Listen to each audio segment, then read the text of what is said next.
Bonjour. La cartomagie consiste à contrôler les bonnes cartes au bon moment et surtout au bon endroit. Démonstration avec le tour le plus rapide du monde. J'ai 1, 2, 3, 4 As. Vous allez me dire c'est rapide, mais moyennement convaincant. En effet, vous n'avez pas réellement vu l'endroit où se situaient les 4 As au départ. On va donc le refaire de manière plus convaincante. L'As de cœur dans un premier temps, puis l'As de carreau, l'As de trèfle, tiens, hop, bien dedans, et l'As de pique. On va se vendre un petit mélange, si j'arrive, voilà. Après ces différentes coupes et mélanges, on ne sait pas où se trouvent les 4 As. Ce que je sais, c'est que je peux les contrôler au-dessus du paquet, comme tout à l'heure, en claquant des doigts. 1, 2, 3 et 4 As. On est d'accord? Alors parfois on nous accuse de manipulation. En fait, vous avez vu le jeu passer de ma main au tapis, du tapis à la main, bref. Là on va le faire de manière plus simple, toujours avec les 4 As. Ok? Mais cette fois avec une seule main. Donc là, j'ai l'As de carreau que j'intègre dans le paquet. L'As de cœur que j'intègre dans le paquet.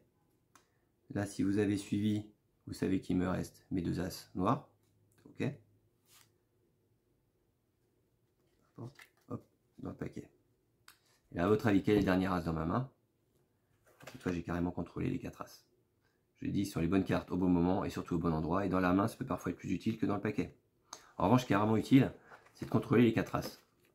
Ce qui serait vraiment utile, serait de contrôler des cartes qui soient dépendantes du choix du spectateur. Alors, dans ce cas, on va carrément faire mélanger le jeu du spectateur, qui mélange comme il le souhaite, autant qu'il le souhaite.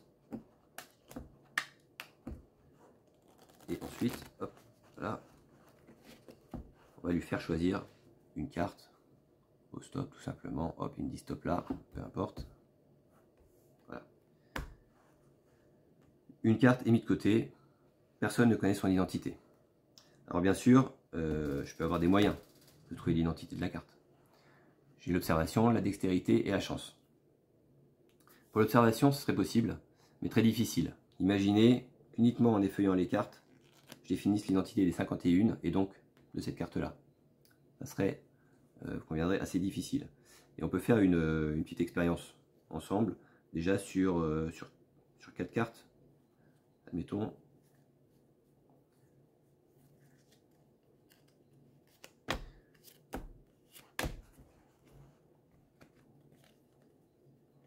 « 10 de cœur, valet de pique, 6 de trèfle et reine de pique. » Je vous ai donné que 4 cartes de manière assez rapide. Est-ce que vous arrivez à m'en citer une, à part celle que vous avez vue peut-être? Bon, vous conviendrez que c'est déjà compliqué. La dextérité peut me permettre de faire des mélanges. Je mélange une carte du dessus, pourquoi pas du dessous, hein, puis je dis une, mais pourquoi pas deux par deux. On peut faire aussi sur des mélanges comme les tours de petits paquets, par exemple, où on a 4, 5, 6, 7, 8 cartes. Alors on peut mélanger comme ça. On peut mélanger peut-être un peu plus propre, mais bon, à la française, peu importe. On peut le faire aussi, à la française, hein, avec un paquet un peu plus gros. On peut le faire à l'américaine. On peut faire aussi des mélanges hindous, hein, si on veut. Bref, tous ces mélanges ne vont pas forcément nous donner des informations sur l'identité de la carte, qui est ici. Puis on a la chance aussi, qui nous permet de couper sur la bonne carte, au bon moment. Le 8 de trèfle, est-ce que c'est la bonne carte? Est-ce que c'est le bon moment? Comme ça paraît pas évident. Comme ça paraît déjà beaucoup plus. Alors c'est de la chance, ce qu'on disait que c'était de la chance. Mais alors, si c'est de la chance, on peut essayer de le prendre littéralement au mot, à la lettre. On va essayer de voir si c'est de la chance, on va l'épeler pour voir si c'est vraiment de la chance jusqu'au bout. C'est apostrophe E-S-T D-E-L-A. C'est de la chance. C-H-A-N-C-E.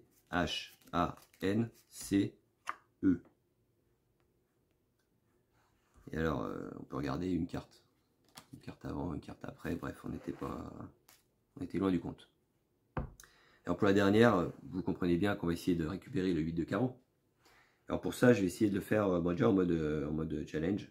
Donnez-moi un chiffre entre 10 et 20. Donc là, le spectateur me donne un chiffre entre 10 et 20, donc admettons 15.